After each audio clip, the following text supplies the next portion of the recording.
Awaiting final congressional approval, the Lake and Riley Act is now on its way to the president's desk for his signature. Some 50,000 homeowners in northern Los Angeles County are under evacuation warnings or orders as crews continue fighting the rapidly spreading Hughes fire. 4 San Antonio police officers shot and wounded, responding to a suicide in progress call. Police say all of the officers are expected to recover from their injuries. Out on Wall Street this morning, stock futures remain mixed. The Dow futures 21 points higher. NASDAQ futures down 122 points. More details, srnnews.com. If you are 65 or older, you know this. Inflation is hitting everyone hard right now, especially when it comes to healthcare. Over the last 10 years, healthcare costs have skyrocketed by, get this, 230%. If you have Medicare Parts A and B, you know there are still out-of-pocket expenses like deductibles and co-payments, and they really add up. But here's some good news. MediShare 65 Plus is designed to fill in those gaps and help protect you from rising healthcare costs. At only $99 per month up to age 75, you get peace of mind at a price you can afford. And MediShare is trusted, too. It's been around 30 years. It's not some big impersonal thing.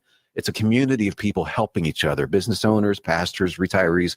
People love it. MediShare 65 Plus just makes sense. To learn more, give them a call. They're great to talk to. They'll offer to pray with you each time you call, too. Call now, 833-SHARE-55. That's 833-SHARE-55. 833-SHARE-55.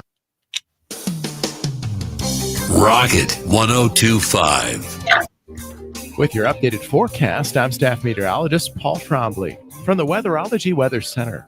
Cloudy skies with a few peaks of sun today, with daytime highs approaching 30. Northwesterly winds 15 to 20 miles per hour. Clear skies tonight, lows dip down to about 12. Daytime highs approaching 48 tomorrow. Sunshine mixed with clouds at times. Overcast skies and dry Saturday and Sunday, low 30s. Saturday, mid 30s by Sunday. Take a look at the extended forecast, 46 Monday, 52 Tuesday, and 48 on Wednesday. To recap, we should top out at 30 today. Lows level off around 12 tonight, a high of 48 tomorrow. Get up to the minute weather updates from the Weatherology Weather Center. I'm staff meteorologist Paul Trombley on this NWKS radio station. Currently, it's 22 degrees. When you're in the thick of a project, Harbor Freight is the place that always comes in handy. Whether you're picking up something for your pickup truck or a power tool for your project, at Harbor Freight, your dollar always goes further. And these days, when everything seems to cost more, you can take pride in knowing that you get hardworking tools at hardworking prices. Whatever you do, do it for less at Harbor Freight. Shop can't miss deals going on now during Pro Savings Days at Lowe's. For a limited time, get a free adjustable stand when you buy a DeWalt 12-inch miter saw. That's a $229 value. Plus, save $680 on a Mightier 4-piece kitchen appliance suite. Now just $17.96. Lowe's knows savings. Lowe's knows pros. Valid 1/13 through 1/24. Cannot be combined with additional discounts while supplies last. See store at Lowes.com for more details and qualifying items. Something amazing is happening here. Scientists are using AI to study how whales talk to each other. CDW experts can give researchers the power to process complex data with HP workstations, advanced by AMD Ryzen Threadripper Pro processors. With easier handling of AI workloads, your organization can bring powerful insights to the surface. Make amazing happen. HP, AMD, and CDW. Learn more at cdw.com/HPAMD. At FNB Bank, we understand the backbone of our community is our local farmers and ranchers. Whether you're growing crops, raising livestock, or investing in new equipment, we're here to help you succeed. Our agricultural loans are tailored to meet the unique needs of your farm, with flexible terms from people who understand what it takes to make it in agriculture. When you partner with FNB Bank, you're working with neighbors who know the land and are invested in your success. FNB Bank, rooted in our community, growing with you. Member FDIC. Drive into the new year with incredible deals at Hurl Chevrolet GMC in Goodland, Kansas. Right now, get a $3,000 total cash allowance on the 24 Chevy Suburban or take home a 25 Chevy Equinox with 2.9% APR financing plus no payments for 90 days when you finance with GM Financial. Looking for a truck? Get 0% APR on the 24 GMC Sierra 1500 with a 5.3-liter engine for well-qualified buyers and score $3,250 when you trade in an eligible vehicle. Visit Hurl Chevrolet GMC today or shop online at hurlchev.com. New year, new projects, and new deals at Hoover Lumber Ace Hardware. Start 2025 with a bang by tackling those home improvements. Refresh your space with vibrant Benjamin Moore paint or stock up on storage totes and shelves, perfect for organizing. Lumber prices are down, making it easier to tackle your next big project. Keep warm while you grill year-round with their top-notch grills and smokers from Traeger and Weber. And don't let the snow slow you down. Check out their great selection of snowblowers from Ego and Toro. It's Hoover Lumber Ace Hardware with locations in Goodland and Colby, your partner for a productive new year. Your livelihood is important to you. You work hard to succeed in your farming operation, crop, livestock, home, vehicles, and special needs. We have you covered. Discounts are available for new business, remodeling, hail-resistive roofing, multi-policy, and many more. Optional coverage endorsements as well for machinery ingestion and equipment breakdown. Umbrella coverage for additional coverage on your home, farm, and auto. See the girls at the insurance agency at 1020 Main in Goodland or call 785-899-5011. If you're shopping for a banking institution, visit with Equity Bank of Hoxie, Grinnell, and Quinter, Kansas. The Equity Bank is heavily invested in local business and activities contributing in many ways back to their community. Their employees are involved with many organizations and area events. Plus, a lot of experience comes with that staff. You'll find valuable local assistance when you bank at the Equity Bank of Hoxie, Grinnell, Quinter, and other locations in Western Kansas. The Equity Bank, member FDIC. Drive into the new year with incredible deals at Hurl Chevrolet GMC in Goodland, Kansas. Right now, get a $3,000 total cash allowance on the 24 Chevy Suburban or take home a 25 Chevy Equinox with 2.9% APR financing plus no payments for 90 days when you finance with GM Financial. Looking for a truck? Get 0% APR on the 24 GMC Sierra 1500 with a 5.3-liter engine for well-qualified buyers and score $3,250 when you trade in an eligible vehicle. Visit Hurl Chevrolet GMC today or shop online at hurlchev.com. You ready? Ready? 1, 2, 3, 4! It's time for the Morning Blitz with Ross Volkmer. Give me my cane. I'll show you how to play this game. And Max Gershon. The Gershon build is short, but calves like this big. Big old calves. The High Plains only local sports talk show. Broadcasting live on Rocket 102.5 and streaming on YouTube, Facebook, and X. Not this again. Yes, this again. Covering it all from the preps. Costa 1.7 chucks it up for the win. It's an air ball in the Colby Eagles. Victorious in Hugoton. To the pros. Mahomes stepping up again, tries to throw. Line caught! Touchdown! Kansas City! Travis Kelce owning this game. The Blitz is presented by Hurl Chevrolet GMC, Hoover Lumber Ace Hardware, and F&B Bank. Along with the insurance agency, the Farmer State Bank in Oakley, the Cowboy Corner Express, and Equity Bank of Hoxie, Quinter, and Grinnell. Let's go to work. Here's a steal by Storr. This could be fun. A two-hand rim rockin' jam. A.J. Storr on the rip and run. Misses with an air ball. Rebounds Shaq Moore. Up the floor, Diggy. Transition three. Bullseye. Diggy Coit, previously 1 of 15, finds nothing but the bottom of the net. Back to Wooster. Up top to Morgan. Morgan swings the ball down low to a cutting. Gary puts it up and in and one. Coming up 21-18. Nebraska comes from behind to take a 3-point lead. Gary's got a dozen. Here's McDaniel off the glass again. It's good. And Doug has been great in the period. He's got 9 and K-State's lead is 25-16. It's a 10-0 run. K-State's got it. Here's Hassan on the left. 3-pointer on the way. Good for Brendan Hassan. That's how you break the press right there. Yes, sir. He's got 12 and 4 threes. That's 9 for the Cats. Good Thursday morning, everybody. We're back and rolling here on the Morning Blitz on Goodland's Rocket 102.5 and WKSradio.net. Video streaming on the Hurl Chevrolet GMC video stream on Facebook, YouTube, and X. So glad you could join us no matter what way you are doing so. Here on this Thursday, January the 23rd, mostly clear and 19 degrees to get our day rolling. A high of only 31 today. Another cold day, another possibly windy day. Tap here coming up. Whoa. Max? Is that me? Yeah, I can hear you, but I can also hear your computer. I didn't know that you could hear that. I was trying to look something up. My mistake. All of a sudden, I keep hearing a whole bunch of computer noises coming through the speakers. But nonetheless, glad you're with us here on this Thursday morning, including Max's computer. But glad you're with us. Yes, Papa Gershon, good morning. And I don't know. Apparently, we color coordinated today. It wasn't planned. I didn't call Max and say, what color are you wearing? But Max has got his sky blue Royals quarter zip, or maybe it's a full zip. I'm not even for sure. And I've got another non-Royals official one, but this is just what I pulled out of the closet this morning. But we are color coordinated here in the Morning Blitz. I guess that tells you that we are in sync as we get set for a busy 3 days ahead with the Orange and Black Classic. Of course, the Mid-Continent League Tournament resumes play after a day off yesterday. The Northwest Kansas League Tournament will pick up action again on Friday.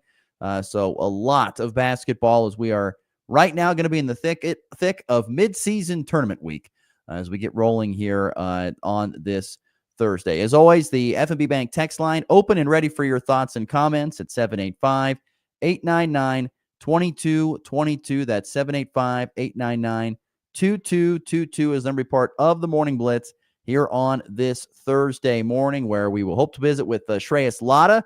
He covers the Kansas Jayhawks for the KC Star.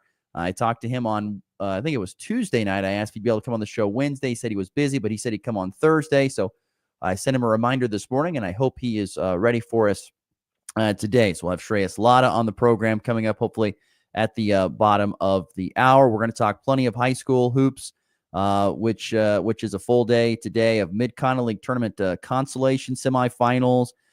We've got, of course, the Orange and Black Classic, and some good wrestling as well going on today with a couple of duels for both Colby and Goodland dueling it out. So we got lots of things to get to here on this Thursday show.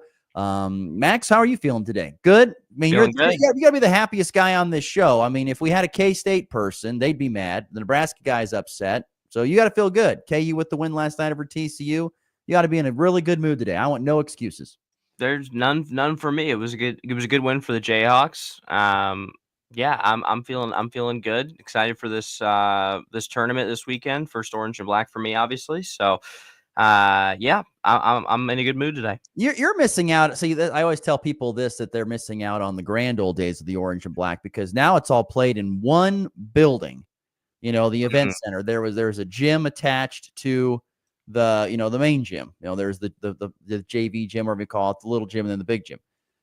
Back, just a few years ago in the community building days, it was you played in the old community building, which was, where that was, or downtown, over kind of by the post office is where it is. You've probably been to the post office. But anyway, it was across the street from the post office. That's where the old community building used to be. And so it wasn't that long ago. That's where like the championship side of the bracket was held. Consolation side of the bracket was held at the high school gym there at the high school. And so you had to drive. So if you had a game and you got done, you had to pack up and then drive down to the other gym or back up to the big gym to make the second game. Right. You didn't go pack up and walk. No, I did not. Thank goodness. Hopefully, that was a challenge. Yeah, there's a chance that could be two games happening at the same time. There's only if both the girls and guys lost like just the first three, I think, or first two, they would be playing at the same time. So hopefully that doesn't happen, but I don't see that happening. Last year it actually happened to where Colby and Goodland boys and girls faced off in I believe it was the third place games, if I'm not mistaken. I could be wrong on that. I think it was. Anyway, and so they both faced off and they played at the same, or girls played in the third place third place. And so I think they played at the same exact time.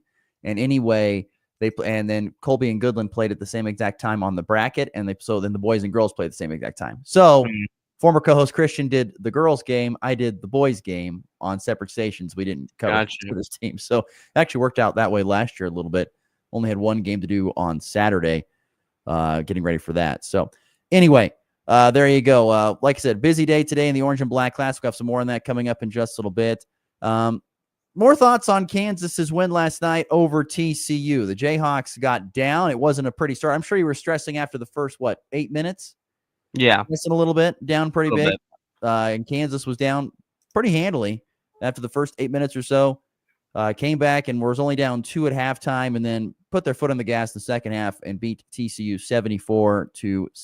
I'm going to tell you what, and I know you've been riding this train for a long time, and I guess I've just kind of been waiting to see a little bit more. But I knew that this guy was going to be a really good player for Kansas. I didn't know he'd be this good this early, but I'm telling you, Flory Badunga is going to be a very, very special player. That guy last night, there was a play where I think it was a steal. He was the first one down the floor. They threw it up ahead. He made a one-handed catch under the basket, calmly got his bearings together, did one dribble, backed out, and laid it in. And there was a couple. The guy, to me, I would love to have him on my team. I would love to have that. I don't care if you can. I don't care if you don't attempt threes. I don't care. You have pogo sticks for legs. You can go and grab any rebound, and you're pretty smooth under the bucket. I will take that guy every single day. I'm not saying that I didn't know that Flory was going to be good. I knew he'd be a good player, maybe just a little bit sooner. Last night, his first career double-double, 10 points and 10 rebounds. He also had 4 blocks. I love that kind of play out of Flory Badunga. He was so good last night, and his stock is higher than anybody else, I think, on the Kansas Jayhawks team. Yeah, and I was really excited when he committed to KU. I believe it was 2 years ago, but he's just such an exciting prospect, and it's great to see him get a chance with KJ out, but just to see him get a chance to develop this entire year. I really hope he does stay another season. I think he will, depending on.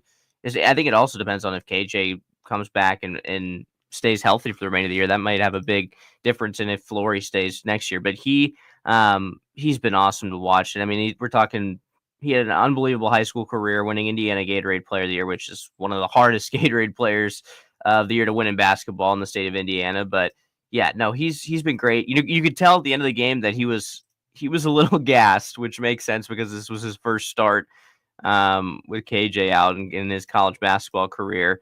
But you're 100% right. And then another guy that really stepped up last night was AJ Storr, which was great to see. Finally getting in double digits, which is crazy to think because I thought he was. Well, he finally got double-digit minutes. It felt like. Yeah, well, this was an 8-man rotation without KJ Adams, so you got to see really a balanced scoring attack besides DeJuan. I mean, Diggy had 5 with the 3-pointer on the that you play at the beginning of the hour. Rylan Griffin had 4, which he's still trying to figure it out. He got 5 shots up, which I love to see. 5 threes, 6 field goals up, and only made one of them. And then AJ getting 10 shots. That's what I wanted. I know I was talking to some buddies that go to KU. I'm like, AJ Storr just needs a game where Bill Self can allow him to get like 10 shots up. And that's exactly what happened last night. And he just needed that confidence boost. But the thing is that AJ Storr, as much as we want to complain about his offensive, struggles, you could say at the beginning of the year, it wasn't what we thought, especially coming from Wisconsin. There is no doubt in my mind that his defense has improved immensely compared to where he was last year at Wisconsin. His defense has improved a lot, and I still think that he has the highest ceiling, arguably, on this team. Him and Flory do, but I think AJ Storr, a lot of people going into this year thought if there was one guy with the highest NBA potential on this Kansas basketball team, it was AJ Storr. And slowly but surely, you're starting to see it. And with his improved defense, it's just it's great to see. And hopefully, he continues to be allowed to get high volume shots up every game. And then Shaq Moore, what a great addition to this lineup that he has been for Bill Self. Going 4 for 7 from the field. He was lights out in the second half from 3. So Shaq Moore has been great. Also, the guards last night played fantastic defense with DeJuan and Shaq and Storr and even Zeke. They played great defense against TCU. So all around, I was pretty. The first half was a little slow, but I thought this was a very balanced game. And then the other fun part about this game was that Hunter technical foul, where there was 5 TCU players on top of him trying to grab the ball, and he wouldn't give it up. Did you see that play? I don't think I saw. I like I said, I saw bits and pieces of the game. I did not see it in its entirety. Yeah, I mean, I can imagine what he. So everyone's laying on top of him. He has the ball. No, he's standing up. He's standing up under the hoop, and he's got the ball. And one TCU player comes to try to grab it, and then the other TCU player comes to grab it, and then a third player, and eventually it's the entire TCU lineup is wrestling with Hunter Dickinson, trying to get the ball from his arms, and Hunter just won't let it go. And they're all the way towards like the fans, like past the hoop, and Hunter's just still holding onto the ball. And then like TCU's like getting fired up, and like they're clapping and like all up in his face. And I think Hunter got a technical foul for it, which was very weird. But it was just an interesting moment in the game where TCU tried to use that as like a momentum changer, but it didn't really work in their favor. It did not work. Good complete effort up and down the lineup from the Jayhawks last night. 4 guys in double figures, led by 16 points from Hunter Dickinson. You mentioned Shaq Moore was great last night. He's been really, really good defensively, leading now. Say if he can be that guy where he gets steals and layups, and then now he's gonna be a guy that's gonna hit threes on a consistent basis. That's a really big thing. But him and Flory Badunga were so good last night. And Bill Self, they caught up with him after the TCU win. Some thoughts from the head coach. Yeah, it was that's as bad as a team can look starting a game, and weren't ready to play, slow. They were good. We couldn't guard. And then for whatever reason, the light switched and it came on. And what'd you say, 62-35 on the road? The last 30 minutes or whatever. Yeah. So that's pretty good. I don't know if I've seen that very many times. And, TC's got a good team. They just won at Baylor, and we actually defended them pretty well. Our guards took a challenge the second half and actually guarded their guards one-on-one as opposed to letting them get downhill. But proud of everybody. I thought Flory's great. I thought he's the best player in the first half, without question. I thought Hunt really. How many rebounds Hunt ended with? Ended with 9. Yeah, I thought how many? What did he get point wise? 16 and 9. Yeah, so I thought Hunt had a solid game. I think he can play better, but I thought he had a solid game. Zeke and Juan obviously struggled, but Diggy made a big shot, which was a bonus. But AJ and Shaq, it was their night tonight. They were both terrific. Thoughts from the head coach Bill Self post game after TCU and the win, 74-61, the final score last night there from Fort Worth. Where does that basketball court rank on your favorite basketball floors? Floors? Yeah. It is interesting. There's some really interesting. That is an underrated part about college basketball, I think, because some people don't like that the floors are different at some places, like they look different. What's the one with a huge logo? Is that Memphis? Does Memphis have that giant logo? Well, Memphis, I think, has the city backdrop, I think, along the bottom. Am I right or wrong on that? Memphis. I think Louisville's got a huge center for logo. Louisville with the old school cardinal going up for a slam, I think is what it is. Yeah, that's a new addition they added to there. I'm trying to think. Baylor has a really cool one with like everyone's going to talk about Oregon and seeing through the trees, right. Which they kind of toned that down this year. It's that's what I meant. I did not mean. I didn't mean. No, Memphis does have a cool one. I'm right. Okay, Memphis. They have it's like blue until the interior. So that's a really good one. Now people like to Oregon's sick. People like to complain about the TCU floor because it messes with their eyes when they watch it. But I like it. I think it's cool. It's unique and different. I think there's some, but then the NBA tries to do the NBA in-season cup has those like bright stuff. Some of them are cool. Some of them are not. But yeah, no, not good. Not great. But some of them I respect the creativity. The creativity. Right. Kansas, the only team with a win last night of the regional schools. Kansas State loses again, 70-62. The Wildcats were leading in this game. They were up, in fact, pretty darn comfortably. They were up 8 or 10 at one point in time in this game, but could not hold on. Baylor comes charging back to win this one, 70-62 over the Wildcats.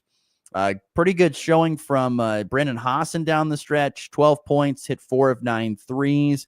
Doug McDaniel had an okay night. He got off to a good start, cooled off in the second, had 12 points. David Gasson, once again, double-double, 13 and 11. Probably don't give him enough love. He's kind of a walking double-double, is David Gasson.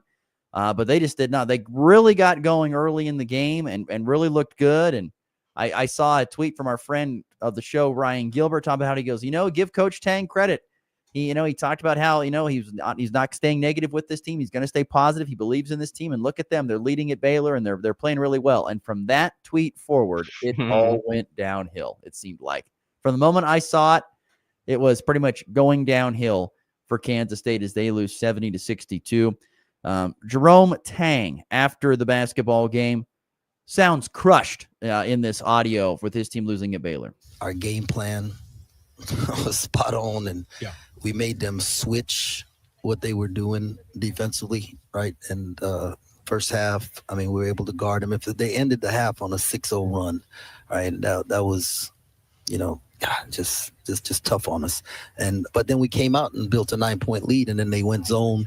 And I mean, we scored more points in the second half than we did in the first half. So it wasn't the offense, it was the defense. We gave up 44 points, and we just have to do a better job when those runs are going on of getting to the free throw line. And as you can see, we didn't get to the free throw line tonight. We shot 9 free throws the whole game, and like 4 of them, or maybe more than that, were right at the very end, the last minute of the game, whereas they lived at the line, and so we got to go and look at that and see how we can change that. And when they went on that run, when they, like in the second half, when they were scoring and they was getting downhill on us, we got to figure out, how we can make an adjustment there for that. But, to give up 44 points in the second half, that's just too much for us to overcome. Yeah, they're not a good enough offensive team to lack that defensive prowess in the second half. That's a tough part there. Well, they led. DJ Edgecombe, by the way, had 30 points last night for Baylor on 8 of 13 shooting. They led from looks like 8 minutes, or not even 8 minutes in the first half to 8 minutes in the second half. That time period, last 8 and the first. Middle 12? 8. No, that's not correct. But yeah. Anyway, yeah. Go ahead. No, the last 8 and then the first 12 of the second half. Was they led, and that's just you're right. You can't give up 44 points in the second half of your K-State, and that's a Baylor team that just lost to TCU. So they needed that. Probably the biggest stat in that game was probably free throw shooting. And Coach Tang mentioned that in the audio there. They got to the line 9 times, made 5. Baylor got to the line 21 times, made 17. Got to the foul line. Kansas State did not. And that just means you're not being aggressive enough at going to the basket. You're not being aggressive enough getting to the basket, drawing fouls and getting to the line. That you're just not being aggressive enough. You're outside settling for threes, where Kansas State took 24 of them and made 9, which is okay. 38% is pretty solid. Baylor hit 11 of 29 threes, just a little bit better, or actually pretty much right on the same exact line. So, but to me, it was the free throw shooting was the difference. 70-62. K-State has now lost. I'm going to double check this, make sure I get this facts right. They've now lost 15 straight road games and their 6th straight loss overall. And it won't get a lot easier. They return home to host number 23rd ranked West Virginia coming up on Saturday. So tough for them. And really, in the same exact boat, you will find the Nebraska men's basketball team, who lost to USC 78-73 in Lincoln. That's their 2nd consecutive home loss after winning 20 in a row at home prior to that. Nebraska just got a career night from Jawan Gary, had 27 points, but just could not close it down the stretch, could not get a stop on USC. And Nebraska's lost 5 in a row. They're in the same exact boat as Kansas State. I don't know if they can correct this ship, and the schedule is not going to give them any breaks to do that. Oh, no. I'm looking at it right now. This is brutal for you guys. I mean, Wisconsin, Illinois, Oregon. Yeah, brutal. Like I said, there's not a break in that schedule. It was a not. See, to me, I look at Kansas State and Nebraska, and they're in the same exact boat this year. They're both teams that are kind of rebuilt thanks to the portal. They did return some nice pieces, did Nebraska and Kansas State. And even though there was a stretch this year where Nebraska played really good, including winning the Diamond Head Classic, they've gotten into the big boy leagues, and that's where they're finding issues. They don't have enough shot makers. I don't think Kansas State has enough shot makers. Nebraska does not have enough shot makers. They got to have guys that can make shots. I think they don't play enough guys that I think can hit shots, in my opinion. And that's a problem. And they don't have any guys that are just freaks. Like USC last night, how many they grabbed 11, I think it was offensive rebounds. Sorry, 12. 12 offensive rebounds they grabbed. Nebraska was out-rebounded by 5, and they were out-rebounded by 6 in the offensive glass. They grabbed 12 offensive rebounds. Those are second chance point opportunities. And how many times I saw Nebraska jump for the ball and USC jump for the ball, and it was USC that jumped higher and had longer arms and got the rebound above Nebraska. It was like playing against the JV squad as the varsity. That's what it was like. And that's a problem when you just don't have the athletic prowess out there to hang with a USC team, which is good, but not great. And that's an issue. So they don't have enough offensive shooters. They don't rebound the ball great enough. And gosh, I'd say the thing that bugs me the most is I hate this about basketball. This is one of my biggest bugaboos. Standing around and watching while one or two guys dribble drives me nuts. Guys need to be moving. And I know everyone's going to say, well, Ross, they're trying to space the floor so they can create space. Fine. But guess what? You're not beating anybody off the dribble to the basket most of the time. So why aren't we? And these guys are guarding these guys way out by the three-point line. Let's backdoor cut. Move without the ball. Move without it. So tired of seeing people stand around. Move without the ball. Yes, you can dribble with the ball. You can set screens. But you got to move without the basketball. Cut. It's a free-flowing game.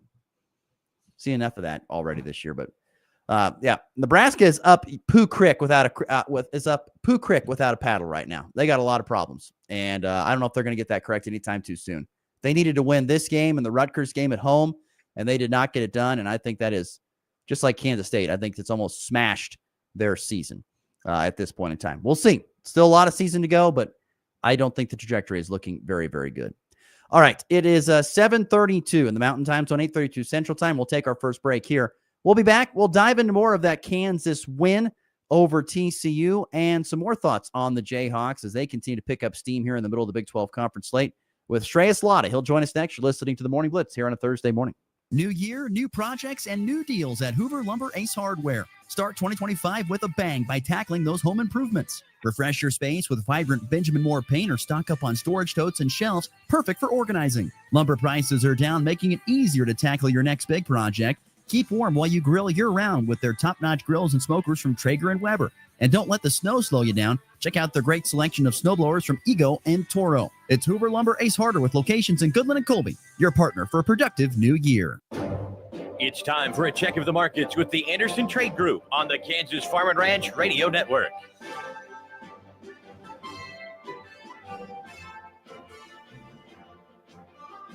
Good morning, this is Kate Thompson with the Anderson Trade Group. Today is Thursday, January 23rd.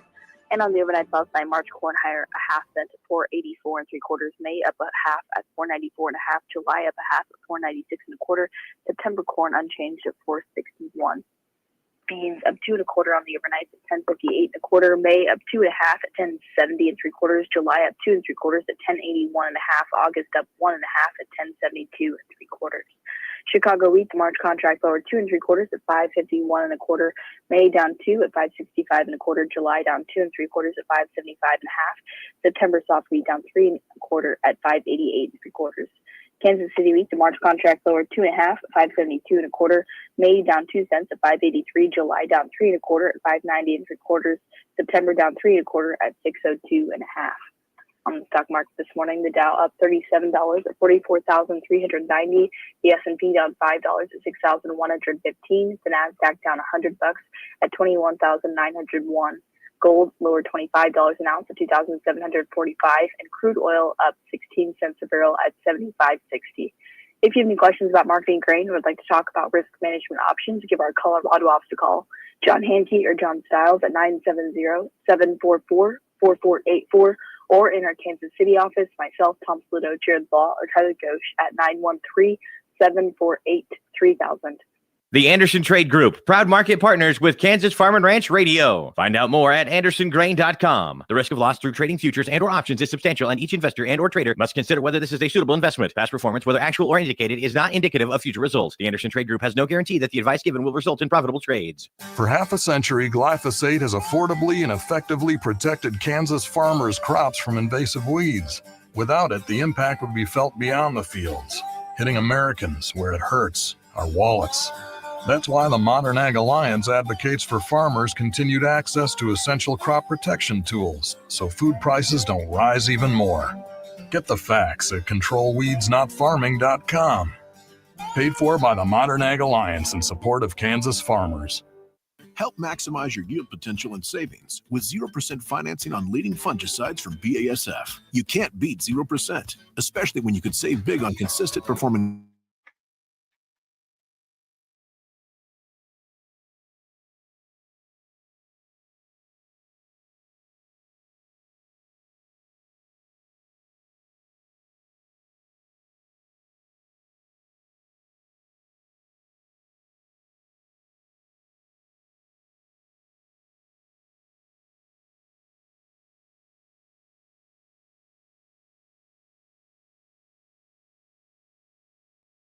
Aquatic therapy, speech therapy, and women's health. To schedule an appointment, call 785-332-2104.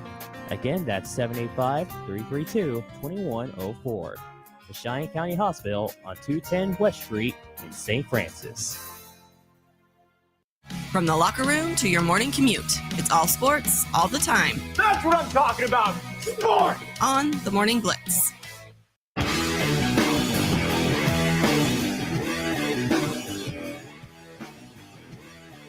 25 minutes to the top of the hour here on a Thursday morning, January the 23rd. Once again, cool day expected today. 31, a little bit of wind, so it'll be cold.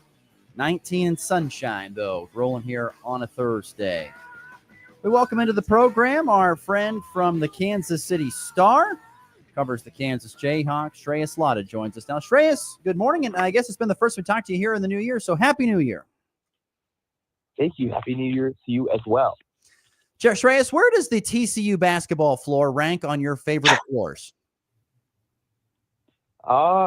It's it's interesting. It's an interesting floor. I don't think it's my favorite, but it's probably middle of the pack in Big 12. I don't know. I give credit for creativity, man. I don't know about you. I just give credit for creativity. How about that? Yeah, that's true. It is very creative. 74-61 last night. Kansas with the win over TCU. I came on the show today and I talked about it. I knew this guy would be good, but maybe he's better than I thought he would this point in time of the season. But Flory Badunga, this guy has been fantastic. I think most of the minutes he's gotten, he at least shows great effort. I'm telling you, Bill Self has to love Flory Badunga with how he plays. You know, Bill Self kind of be an old school guy. He loves a good big. He loves a guy that plays big, has kind of a good soft touch around the rim.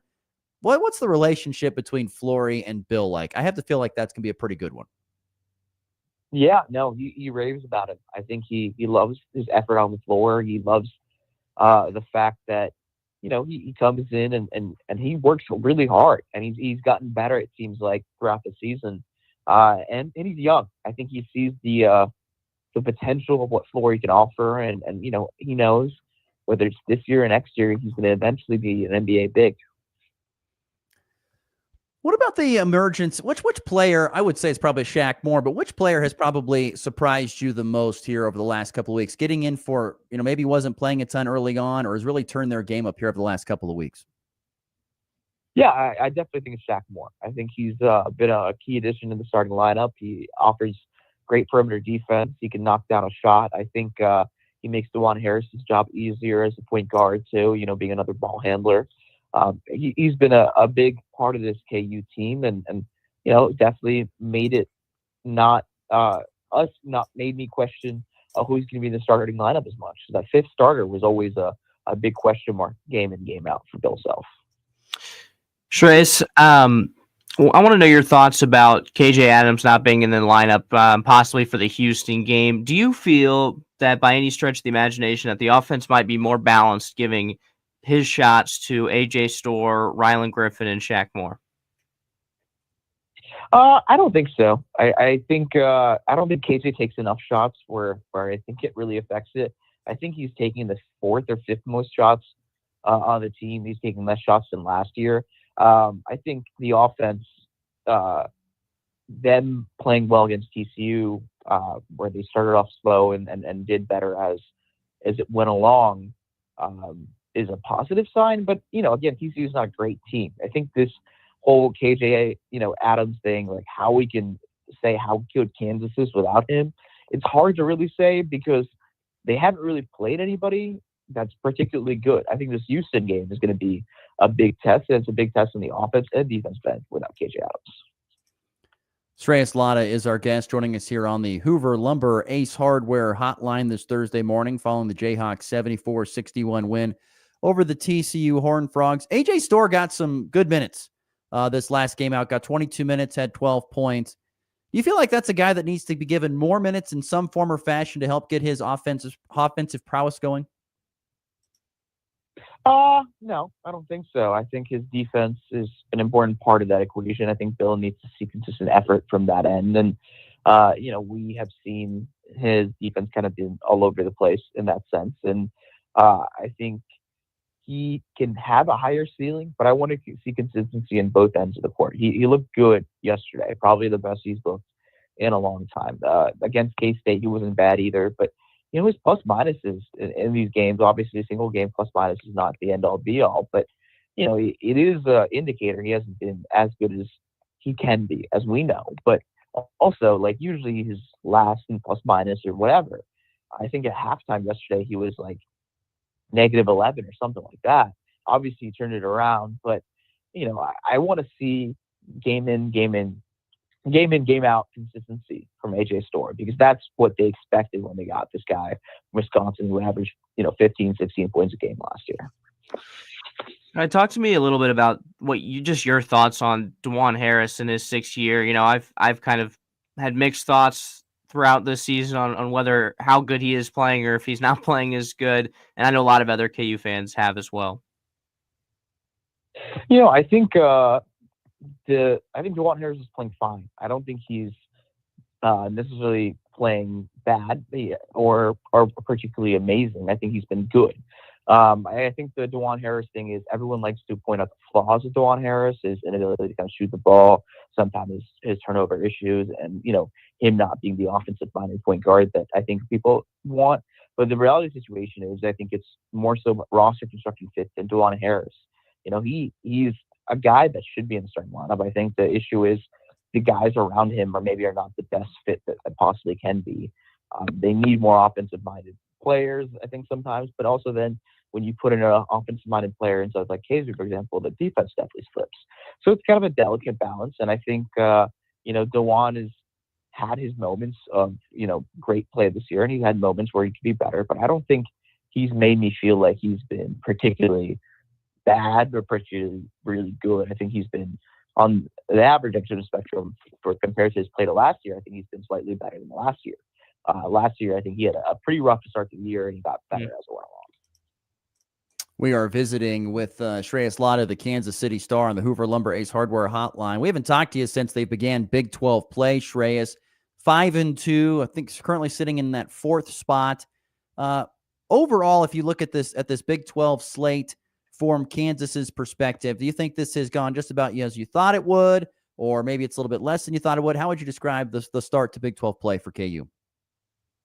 Well, I think they probably expected to beat West Virginia, when it didn't happen. I think that was a bad start to Big 12 play. But I think the other parts, they've done relatively well. I mean, I think it was always going to be a tough task to beat Iowa State with how good they are.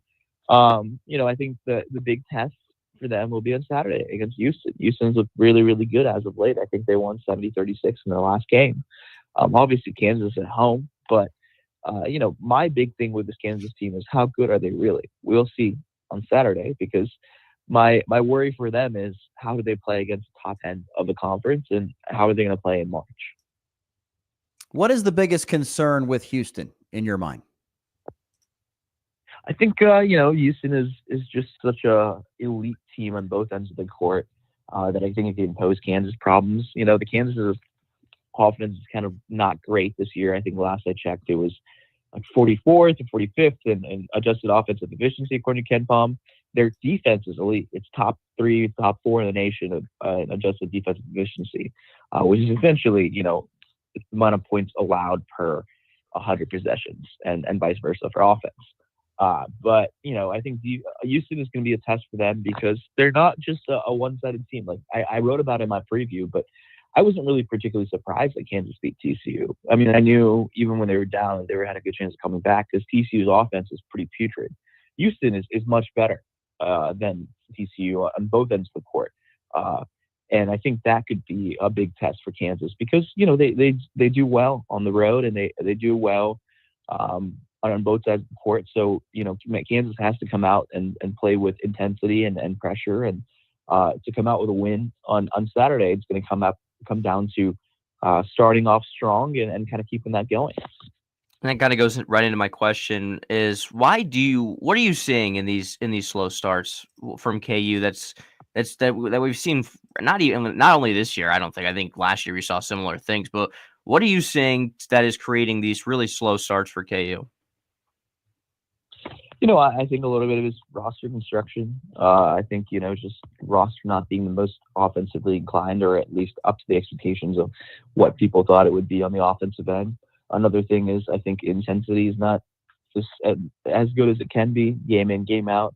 I feel like, there's definitely a talent gap on the offensive end compared to some teams. I mean, I think Iowa State was a better, offensive team than Kansas is.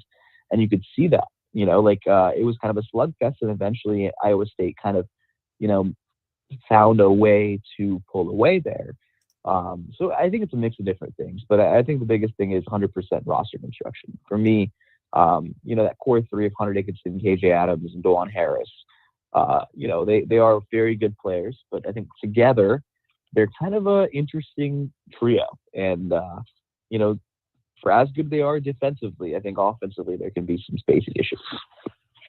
Has that topic, roster construction, and maybe you can go back to previous conversations, is that ever brought up with Bill Self and how, it becomes harder and harder to make a really, really good team because of the portal? You can't keep guys around to develop them, or they leave, and you're bringing in guys to try to learn your system for just a year or two. Does that come across with the conversation with Bill Self from time to time?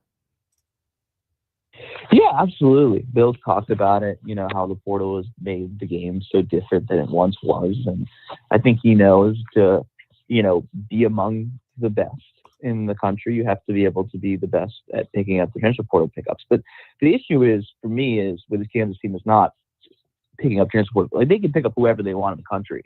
But the best player they picked up in the portal is a guy from South Dakota State. I think at the end of the day, it's more so about fit than prestige. And, I think we all expected Riley Griffin and AJ Storr to give more than they've given so far this season. They were guys who were highly touted from both schools they came at, and they've gotten better as the season come along. But we can say what it is. Zeke Mayo, the guy from South Dakota State, has been Kansas' best player, I think, arguably, on the offensive end for sure. I'm here to say I think he's been better than Hunter Dickinson this year, I think, on the offensive end as well. Shreyas, when you look at the Big 12 standings as they sit here right now, not quite halfway through, but we're getting close to that. When you look at the Big 12 standings, what has stood out to you? Has there been a surprise team, good or bad, or what has really caught your eye about the Big 12 standings as we sit here on this end of January? Just how competitive the conference is. I knew it was be competitive kind of going in, but it's, even Kansas, where they have, I think, some flaws, I think they're right there in it. I think it could go a lot of different ways. I think there's no clear-cut favorite. There are teams that, I think you would say, oh yeah, betting odds have them as a favorite. But I think there are teams that, like Kansas is one, where they could, if they go on a run, they can absolutely, do some damage in the Big 12 conference and be among the leaders soon enough. He is Shreyas Latta of the Kansas City Star. Shreyas, thank you so much for hopping on the phone with us today. We really appreciate it. We'll talk to you down the road. All right, be well. Absolutely. Thanks for having me, guys. Once again, great stuff there from Shreyas Latta here on the Morning Blitz. I was going to bring up something that Shreyas talked about there just a little bit ago. I thought was fascinating about the roster construction. Oh, I know what it was. It was more about not talent, but fit. Yeah. I love that quote. I agree. And that's what I've said it on the show before. I think you got to stop looking at the top dogs, no matter who, guys like AJ Storr, Rylan Griffin, who just score the basketball on their own at a smaller school where there's not their options. Like Hunter Dickinson is a great fit for KU. Yeah, absolutely not. Okay. But to me, that would be a prime example of he was the best guy in the portal when he went in from Michigan and Kansas got him. But is he probably the best fit for what they needed. I don't see. It's a torn thing because Bill Self loves bigs, especially skilled bigs, and he's one of the more skilled bigs there is. He just can't score. There's no efficiency with our bigs scoring. There's not. He's not as. I just don't feel like some nights he's efficient. There's no consistency, and he doesn't look like. And I could be completely wrong, but I think there's a lot of people that agree with me.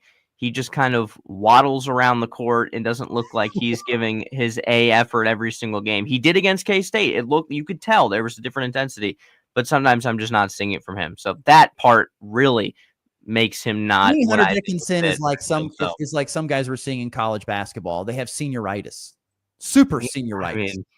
They're getting paid big time money, and they're playing college basketball, and it's fun. And when they want to play, they will. And when they don't want to play, well, we're here. We'll go through the motions. I kind of get that feeling from Hunter Dickinson, but it's not just him. That's why, once again, when we see these guys playing in their 5th and 6th years in college, I just don't know if we see the real drive that we need to see. No. I mean, you see it from KJ. I'll give KJ credit. I talk smack on KJ a lot for some valid reasons sometimes, but he gives his A effort every single game. Guy, though. He's not a great scorer. I know, but that's Hunter could be that next level kind of talent if he did that, but he doesn't have that in him. Yeah. So I've always been a big proponent, even though I don't want to steal players from the Summit League and whatever, the Missouri Valley, but I think it's really cool, or even Division II, when those players get a chance, they come up. I think they're just as talented. And I think they have a bigger drive because they were overlooked by D1 players. I mean, if I was a coach, if it was Ross Volkmer, head coach of whatever, Roast Beef State, whatever you want to call it, and I was a coach, I would be looking at guys at the Division II and those lower levels and over anybody else over the bigger ones. Give me the guys who are hungry and are willing to be coached, because I think they want a chance. They were overlooked. They want a chance to be here. Yeah. I would go get those guys. I think a lot of coaches are still learning their lessons, and I think that's something that could change over time. But this is so different for a lot of coaches. And we got to get to break because we got to talk some high school hoops. But I think the biggest thing holding back, coaches, I think their biggest thing is I don't think the biggest thing is trying to add pieces. I think their biggest thing that they don't like is the fact that they could bring a guy in and if there's no guarantee he's there next year. I think that is their biggest thing. I also think it's really quickly that they don't like getting beat in anything. I don't think Bill Self wants to get beat in the portal. No, they're competitive. Of course they're competitive about the portal too. So if it means bringing in the best guy, regardless of who it is, they're probably going to want to bring him in. So. I get that. But I think Bill Self would actually trade in the fact that if he knew that if he could recruit a really good class and they were going to stay there for a while and not just, if they didn't get minutes the first year and left, I think he'd probably take that over losing in the portal. Yeah. I think that's what really a lot of coaches want. They want the ability to coach their guys hard the way they want to coach them and develop them the way they want to develop them. And then if they don't get it, well, then that's just the way it is. But yeah, that's just how I felt about this last offseason, especially that it was like these coaches don't want to lose to each other in the portal, especially in the Big 12. So I get what you're saying. All right, let's get to break. We'll come back. We'll dive into some high school hoops, which is going time. Mid-Continent League basketball tournament resumes with the consolation semifinals. We got the Orange and Black Classic first round, some wrestling as well to get into in our final segment next in the Morning Blitz. Progressive presents Renter's MVP's Most Valuable Possessions.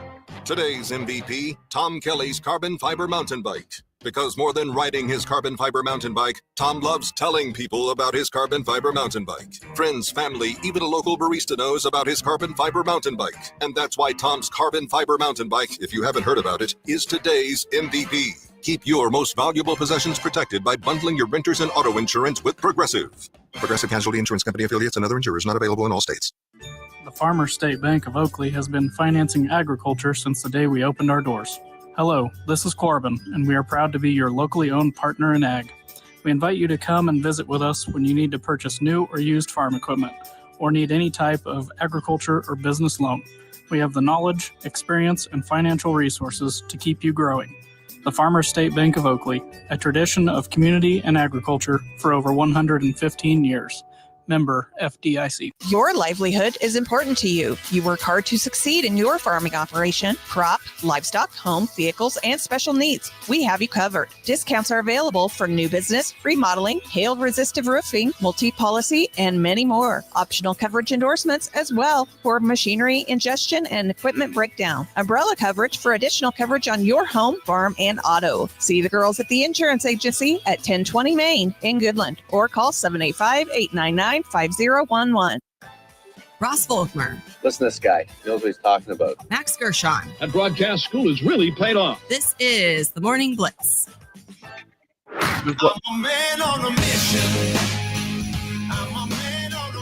About 5 minutes left to go on our show here today on this Thursday. Glad you're with us, no matter which way you're doing so. The Hurl Chevrolet GMC video stream or Rocket 1025. Mentioned lots of high school basketball after a Wednesday off. Lots of basketball with the mid-season tournament week in full swing, getting going tonight. Mid-Continent League tournament resumes with consolation semifinals. So you'll have Phillipsburg and TMP boys, Norton TMP girls, Russell, Ellis girls, and then Oakley, Ellis in the boys. That's a game. So Oakley trying to advance into that consolation championship game with the win against Ellis. Plainsman coming off a 78-49 loss to the top seed Plainville in their first meeting back, or in their meeting on Monday. Ellis coming off a 2-point loss to Hoxie. And so it's Oakley and Ellis playing in that consolation semifinals, and they'll play the winner of Peaburg and either the winner or the loser of Peaburg and TMP. Also, tonight you got some wrestling. You've got Goodland going to Burlington for a duel, Colby going to Norton for a duel. There is some more college basketball tonight. You got Fort Hays Tech Northwest at Coffeyville. We visited with head coach of the Tech Tigers in Brad Shaw yesterday. You can pull up that interview if you'd like on the podcast. Talking about the Tech Tigers, won 4 of the last 6. They go to Coffeyville. Colby not far away. They're going to be just down the road in Independence are the Trojans. They begin the second half of the Jayhawk Conference slate. Speaking of Jayhawk Conference, a little wrestling last night. Colby Community College lost both their matches at the Cloud Double Duel. They lost 27-17 to Cloud and 26-24 to Neosho. CCC, by the way, going to be home for a tri-duel coming up here on January the 30th with Barton and Labette coming up here. Of course, also today, it is the Orange and Black Classic. I think it's the 40th. 40th. It is the 40th, right? I believe so. 40th Orange and Black Classic from the Colby Event Center taking place. You've got Colby girls facing Olathe East. That'll tug at old Max's heartstrings. And then the boys will face off against Beloit. What are your thoughts on the two matchups tonight for the Eagles? Well, I have no connection towards Olathe East whatsoever. Didn't your school play them at all? I don't think we played Olathe. I mean, we probably did at some point. I didn't play them. I never played them in baseball. You know, your athletic career was short and sweet, so I'm not saying that. We played Olathe South, I think, my senior year. Anyway, regardless. But Olathe North is in the boys bracket, and they're going to be a tough squad to beat. Really good. They're the defending champs. They're going to be a tough squad to beat. But yeah, so the girls playing Olathe East, I'm excited for them to continue on their good basketball play. But Olathe East, their girls team didn't look too good, just looking at their schedule, but I really have no idea. So excited for that one. And the boys with good competition against Beloit as well tonight. So Beloit's hot. Beloit's hot. They've played it. That's when the bracket came out, Beloit didn't have a great record. Beloit's hot though. I think they've won like 6 or 7 in a row. Beloit's hot. Yeah. So that's going to be a good matchup. And hopefully both teams go to the winner side of the bracket. I mean, they had success in the earlier tournament, and this one obviously different. I think from just looking at a lot more competition. So excited to see and ready to get it. It feels like I haven't called a game in a while with no Tuesday basketball game. So I like it. It's a nice pause. Don't worry, you'll make up for it here over the next 3 days. Goodland, by the way, they have a very tough road, as expected. Usually the way it is when they go to the Orange and Black. Cowgirls get to take on an unbeaten and 8th ranked in 5A Hayes team. That will be a daunting task. Hayes has a bunch of girls that have played a ton of basketball.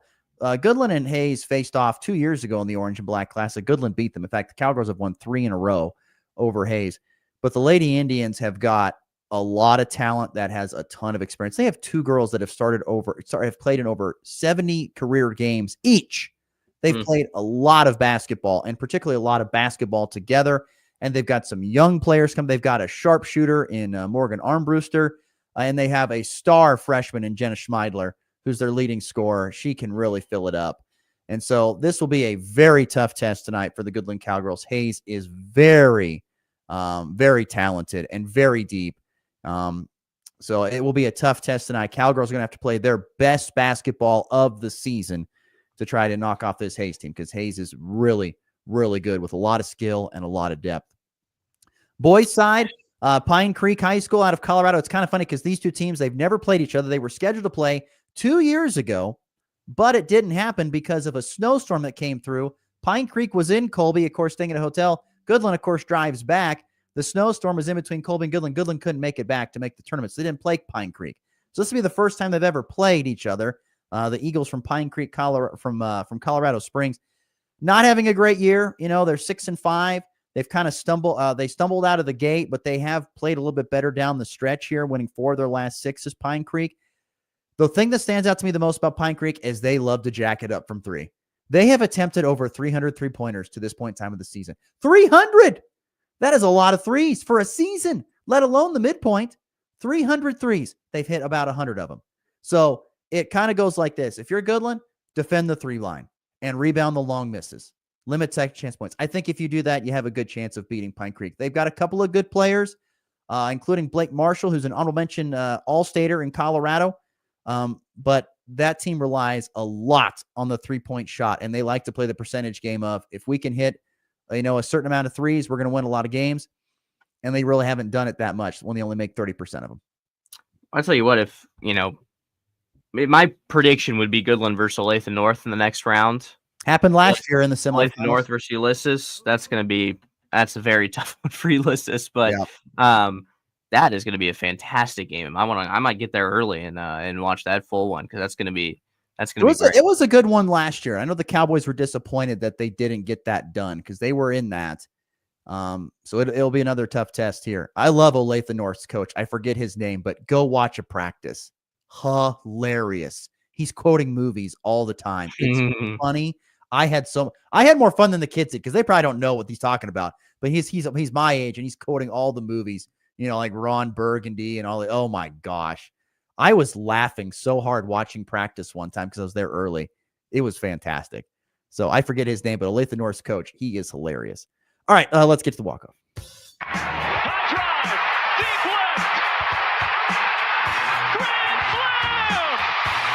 And back lifts his ball high and deep to right. How about a walk-off Grady? Thomas to the 10. Denver's going on to New England. They win it on the first play of overtime. Mahomes swings it. It's there. Hardman. Jackpot. Kansas City. Jared, I'm sorry, just getting to your text message here on the EpiBank text line. It says doesn't everyone in the Big 12 play each other twice? No, that's not the way it works, because there's too many teams now. You don't play a home and home, so it's kind of luck of the draw. So yes, Colorado, your Buffaloes, Jared, will play KU twice, but and I think K-State plays them twice, don't they? KU or Buffalo or Colorado? KU and K-State, don't they play twice? Yeah. So Well, yeah, they would play twice. They play twice every year. Yeah, they'll play twice, but some teams will not play twice against each other because there's just not enough in the schedule for that. So, let's see. Anything I missed on this morning there, Max? Yeah, well, MLB Network came out with a top 10 shortstops in the big leagues, and it's got to be just like rage bait to Royals fans, because this is the most ridiculous thing I've ever seen after what Bobby Witt Jr. just did. But they have him at 4th at shortstops. You could argue he's the 4th best player in baseball, but 4th at shortstops, you're out of your mind. I have Lindor at 3rd, Seager at 2nd, and then Gunnar at 1st. Let's relax. He's the best shortstop in baseball. He just put up one of the best seasons a shortstop has ever put up in MLB history. He's the best shortstop in the league and arguably a top 3 player in Major League Baseball right now. So Bobby Witt Jr. is going to take that as some motivation. I saw Vinny tweeting about it yesterday. So they see it. They see all of it. And hopefully he gets the respect he deserves this year.